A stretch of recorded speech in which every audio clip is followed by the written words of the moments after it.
Appamada's programs and facilities are supported through your generosity.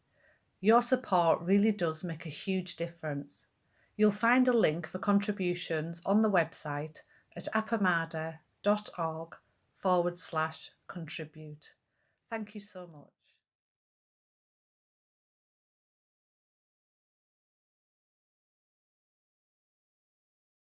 Welcome to the September 2024 intensive, which is focused on the Hsin Ming.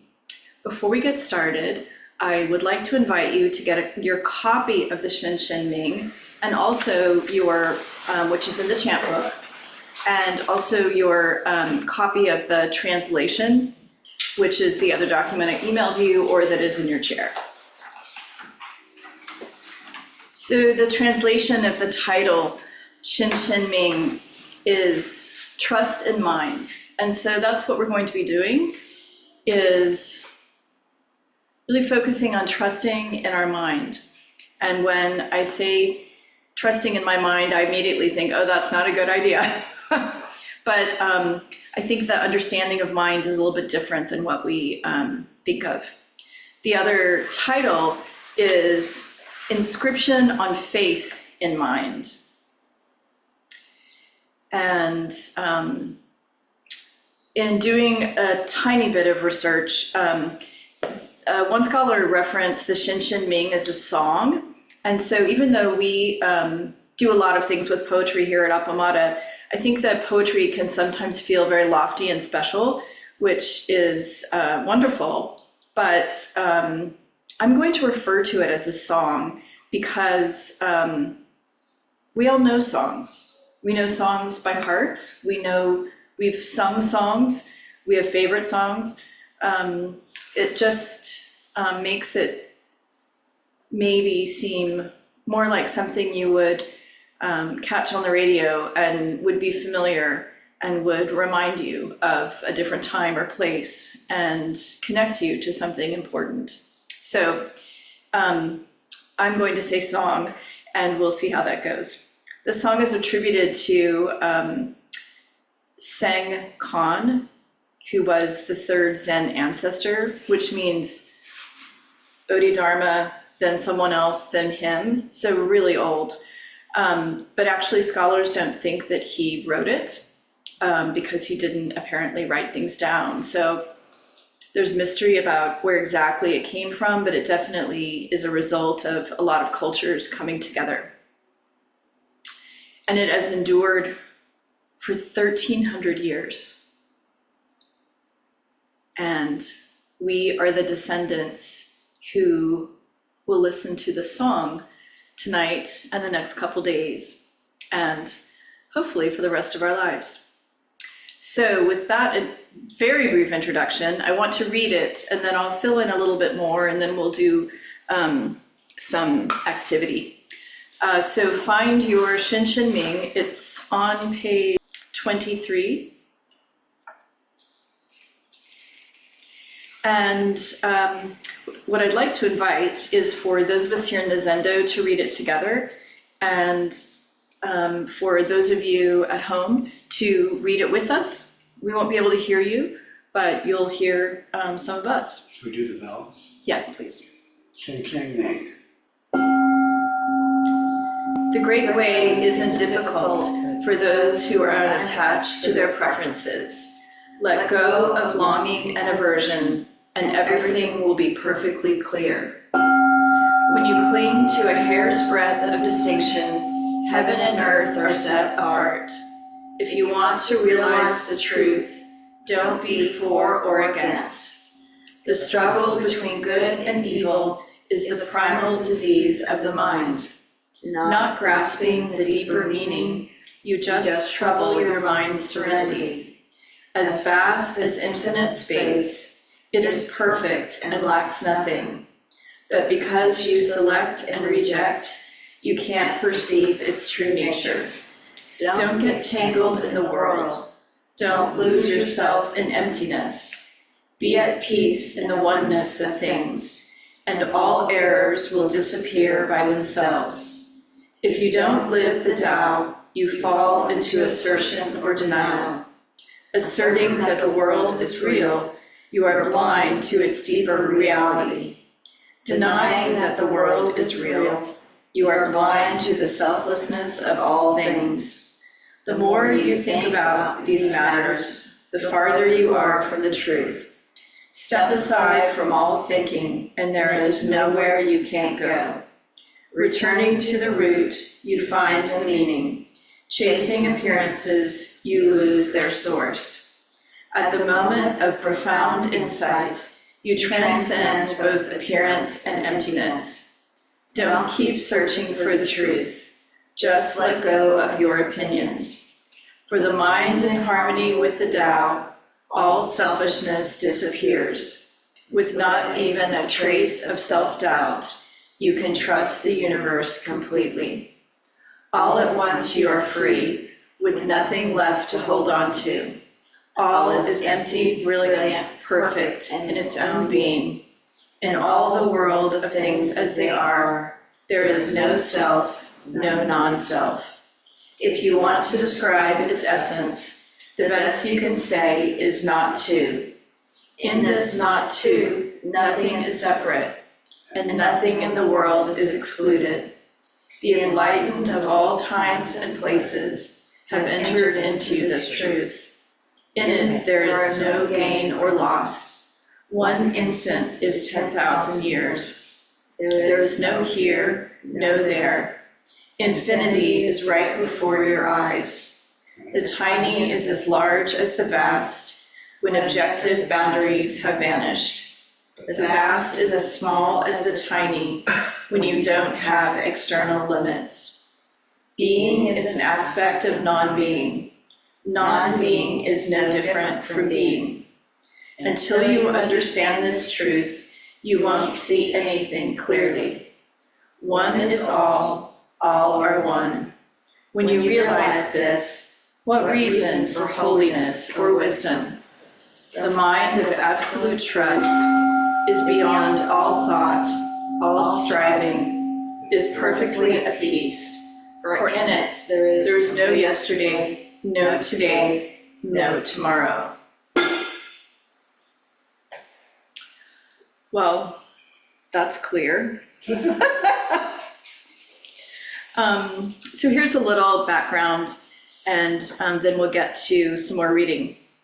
As you probably know, when Buddhism enters new countries and cultures, it subtly incorporates and adapts pre-existing beliefs and practices.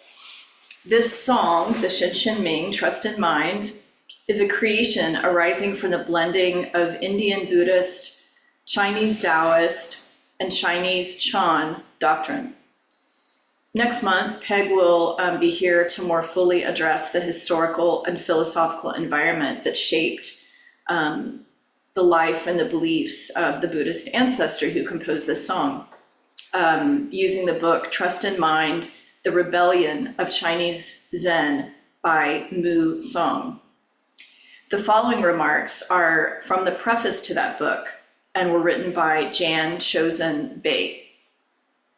So, Chosen writes, in many different ways, the song makes one essential point. Here it is.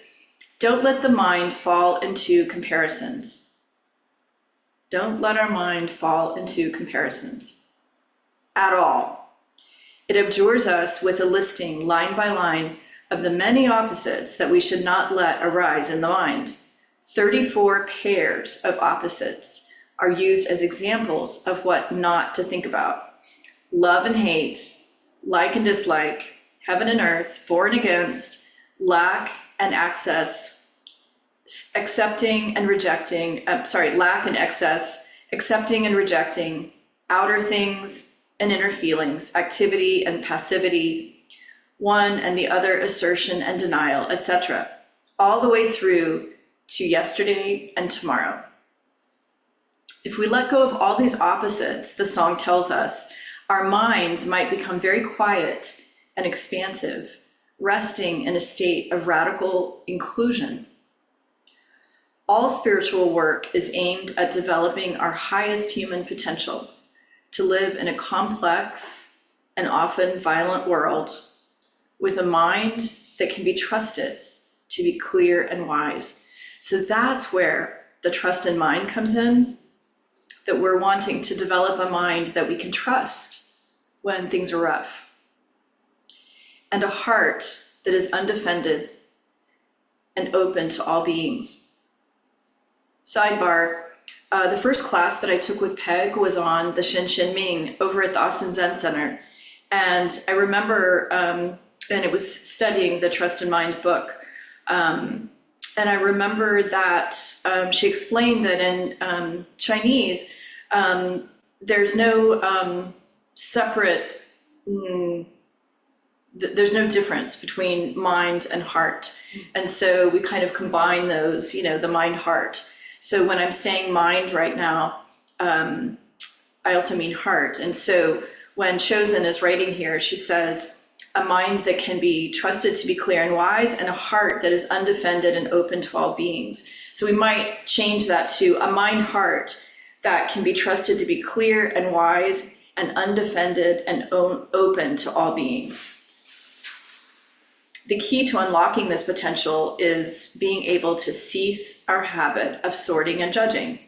So there's the equation right there, is we want to be clear and open, and what gets in the way, in fact, we could even go so far to say we actually are clear and open, but then all this other stuff is on top, and it basically boils back down to our habit of sorting and judging. Dogen Zenji advised, quote, simply think of non-thinking. With this, Dogen invites us to fill the mind with something other than thinking, with, for example, a mantra or the simple question of a koan, or resting in pure awareness. In the Pali Canon, the Buddha recounts that as he sat under the Bodhi tree, just on the brink of enlightenment, he reached a stage where his mind was purified, bright, unblemished, light, and rid of imperfection. That's what we want. What was this imperfection? Simply self-centered thought. When we examine discursive thoughts, all comparing and judging thoughts, we discover they are all self-centered. Even self-critical thoughts are self-centered. If we are to experience for ourselves the truth that we earnestly long for, we must find a way to suspend, for a time, the thought function of the mind and activate the awareness function.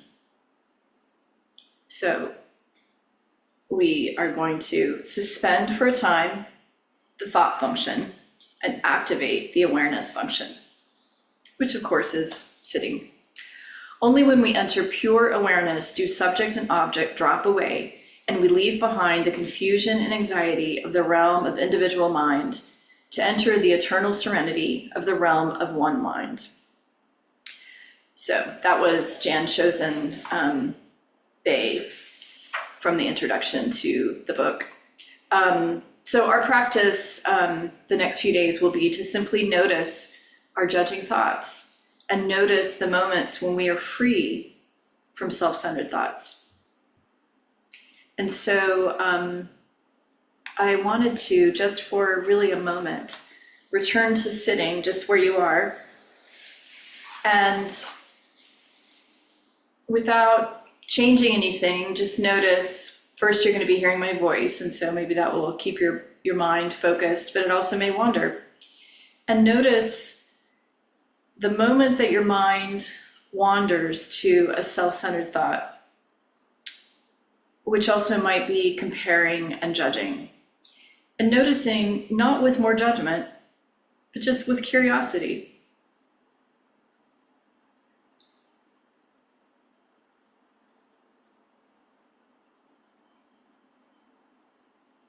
It could be that thought about, oh, my right shoulder, it's hurting already. I used to be able to do these without my right shoulder hurting. It must be because that injury I had, blah, blah, blah.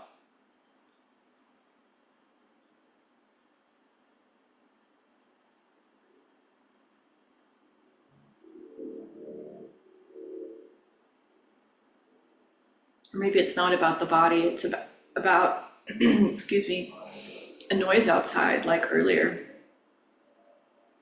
if it would just stop that irritating pounding sound, then I would feel more peaceful. Why do they have to dig up the street anyway?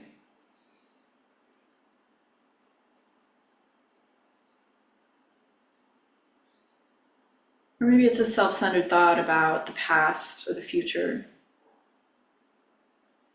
Could be regret, excitement. It really doesn't matter. Just noticing.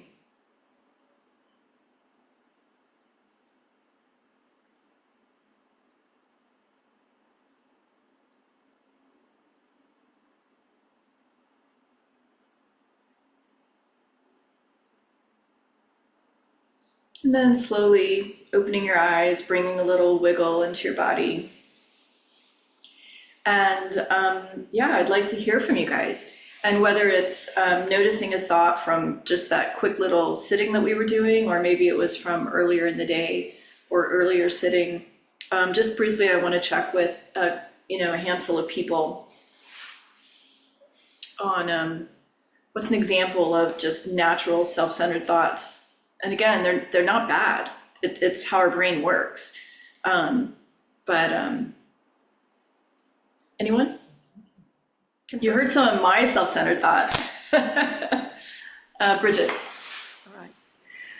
Well, what distracts me, for instance, when we did have that construction noise, I kept thinking about, now, is that a, one of those pounding jackhammers? I was trying to think of the construction equipment since I used to be involved in construction.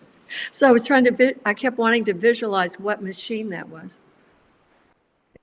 Right. It just, yeah.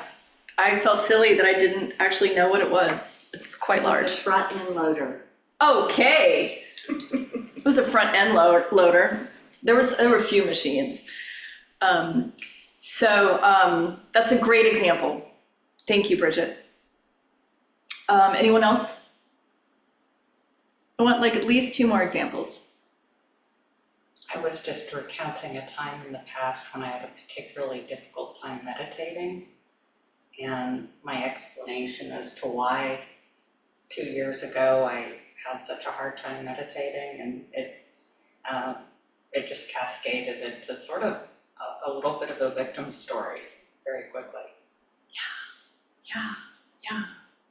And these thoughts, they're, they feel really unique to us, but I can identify with what you just said. I can identify with what Bridget just said. Hopefully you can identify with my right shoulder and my noise. Maybe one more person. Yeah, I have a knot in my stomach. So I was like, oh, that hurts. I wonder what that is. Yeah.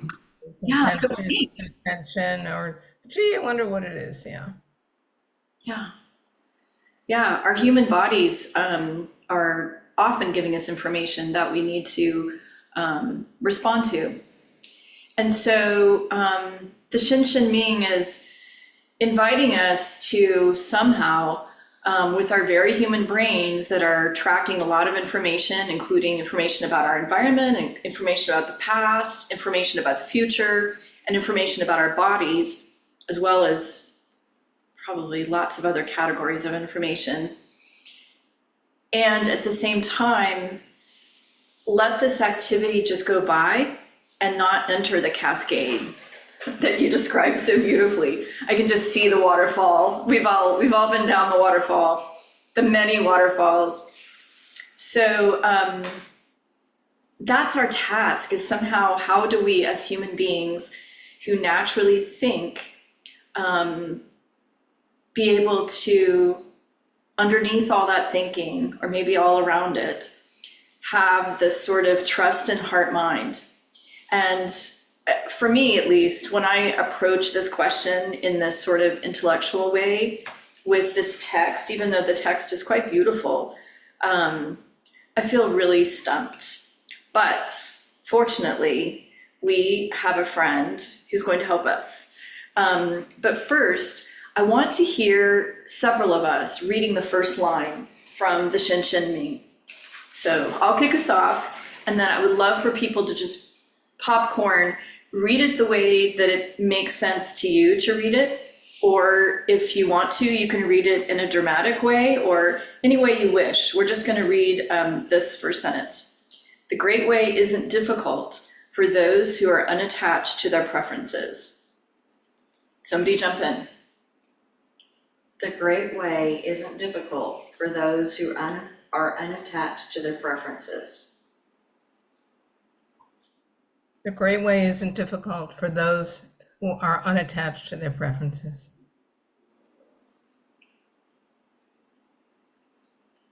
More?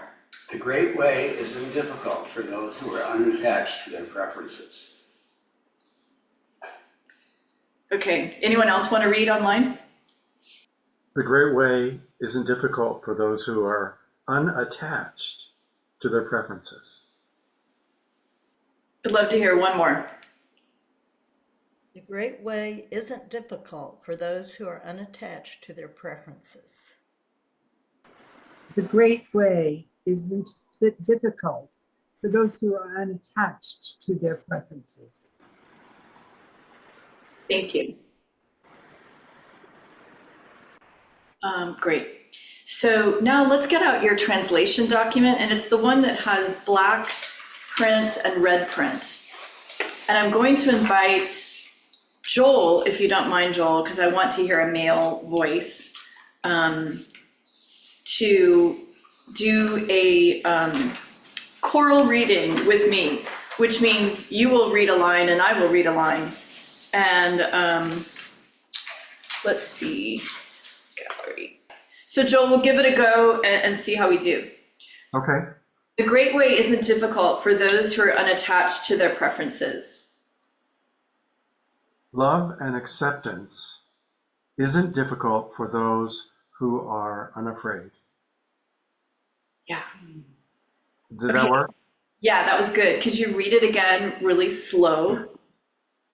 Love and acceptance aren't difficult for those who are unafraid. Okay, did that just like blow your mind?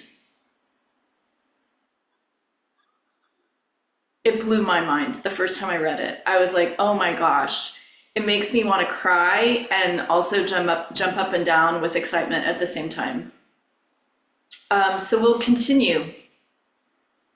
Let go of longing and aversion, and everything will be perfectly clear. Soften your fear of others and of your own vulnerability, and amazing new possibilities will open. When you cling to a hair's breadth of distinction, heaven and earth are set apart. When you cling to the illusion of certainty, you become divided against yourself and everyone else.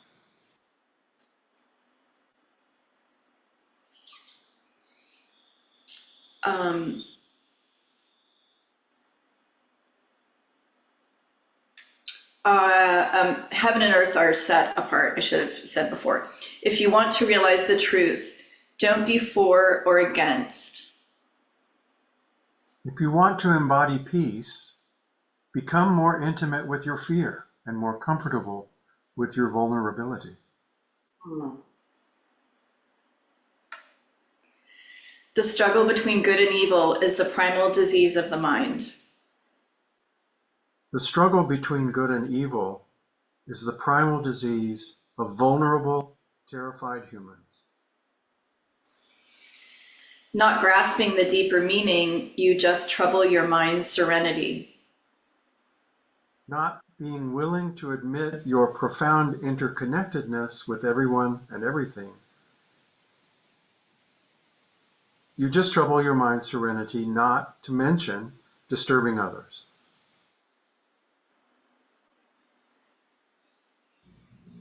And I have completely, oh, I see, okay. As vast as infinite space, it is perfect and lacks nothing. But because you select and reject, you can't perceive its true nature. As vast as infinite space, your natural heart mind is perfect and lacks nothing. But because you contract in fear due to your conditioning, you can't perceive our shared nature. Thank you, Joel.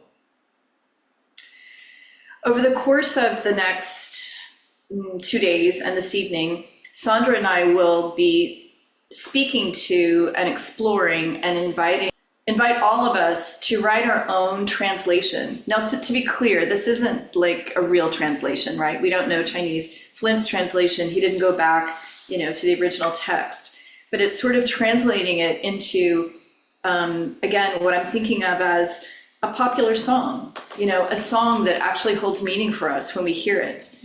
And if you're like me, when I read Flint's version, suddenly this text was vibrant and alive and really incredibly compelling.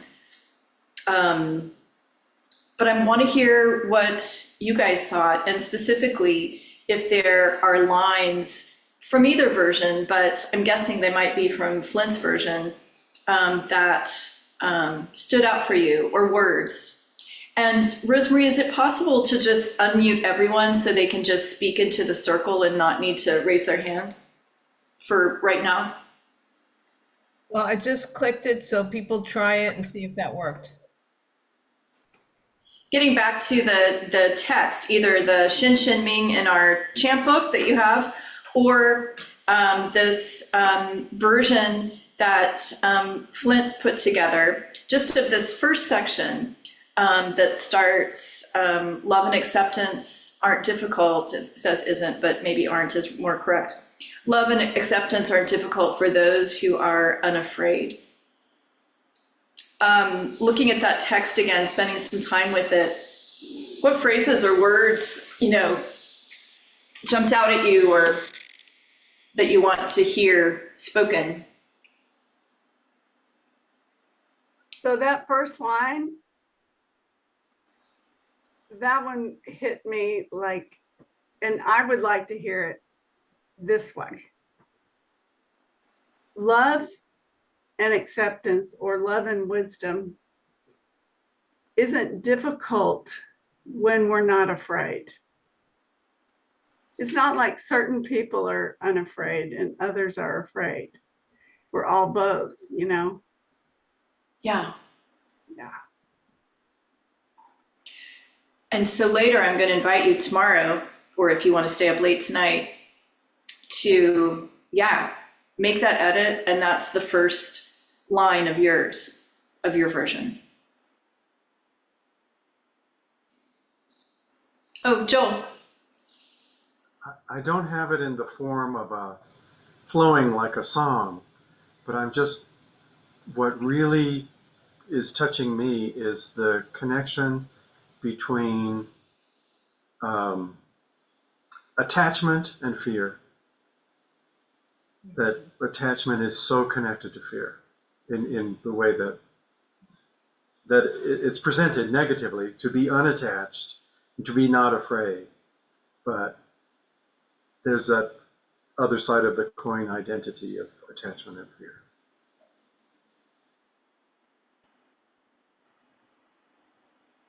Thank you.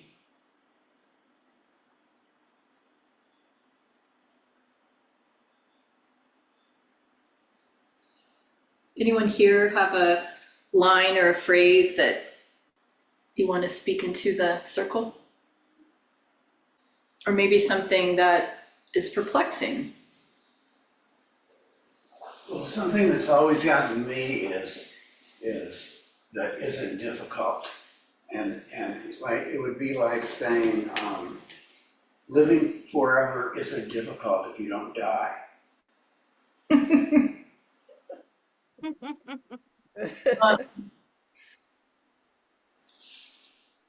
It is difficult, always. It is difficult, but I think the line that sort of jumps out, there are a couple that really they all jump out, I guess, but one of them is, if you want to embody peace, Okay, I know what peace is. I'm down for that. Become more intimate with your fear. Oh, wait a second. And more comfortable with your vulnerability. Oh, wait. What? Seriously? Yeah. Like we need to go towards the scary stuff, which we know. Rosemary. Thank you for finding that line, because I was just talking to Sandra about fear, which is something that I've denied my whole life. And the practice is really helping me to get in touch with, I'm afraid a lot. So I was really happy when we got to that line. And it reminded me of, I think it was Leon Schutt, an Asian teacher, a Zen teacher who told her teacher that she's dealt with hate her whole life. What should she do?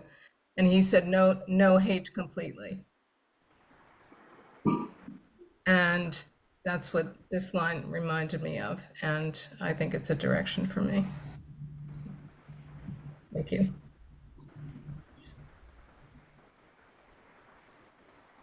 Yeah, in our culture, fear, being someone who has fears, well, we're just not supposed to have fears. We're not supposed to have vulnerability. And that's crazy. There are plenty of things to be afraid of, and plenty of evidence that being vulnerable is where we connect. Sandra. Oh, sorry, Bridget. No, Sandra, go ahead. We both put our hands up. That's Yeah. So the one that stood me is the one that's your natural heart mind, perfect and lack nothing. But because you contract in fear due to your conditioning, you can perceive or share nature. It's more the share nature. It's not talking about only my own true nature. The share and the connectedness with everybody, everything.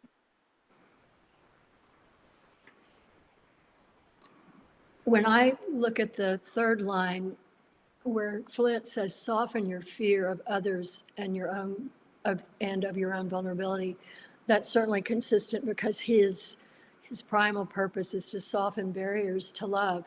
But the word that comes to me is release your fear. The idea of softening fear, when I get fearful, I feel overwhelmed. And so I like the idea of releasing it. I don't know how you would go about softening your fear.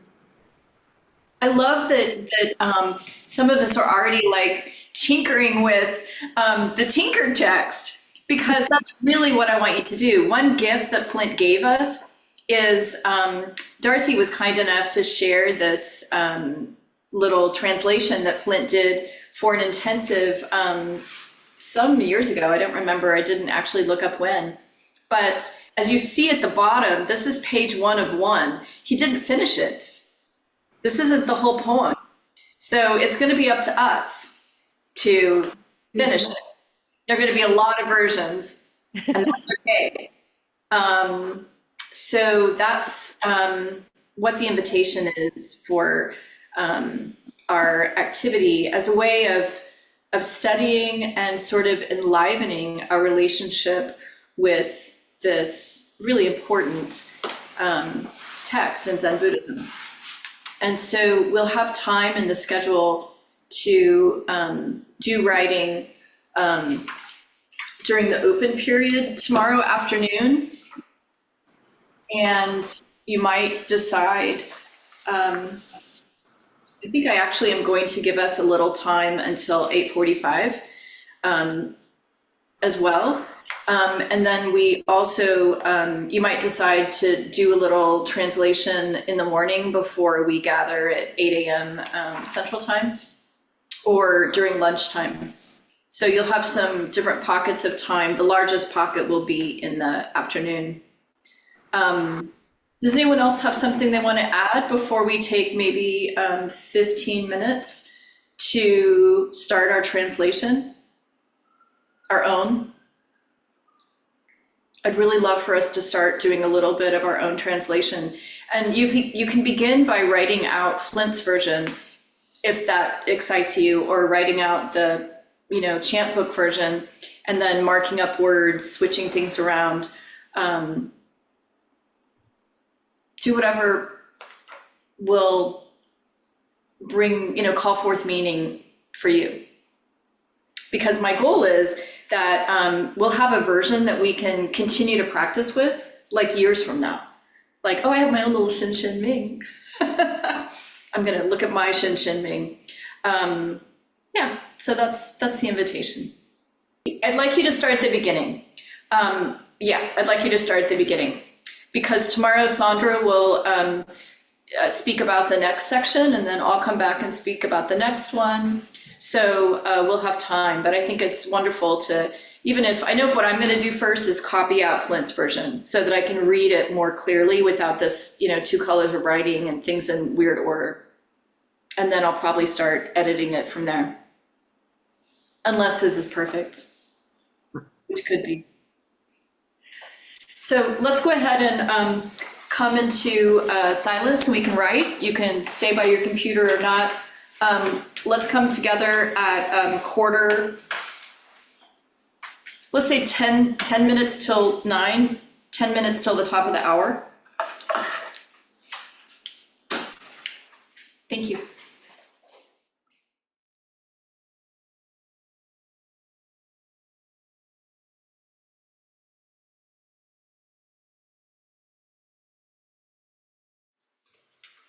Quick announcement for those of us that are going to be here in the Zendo, make sure to bring your lunch, and I hope you sleep well. We'll see you tomorrow morning at 8 a.m. Central Time. Thank you.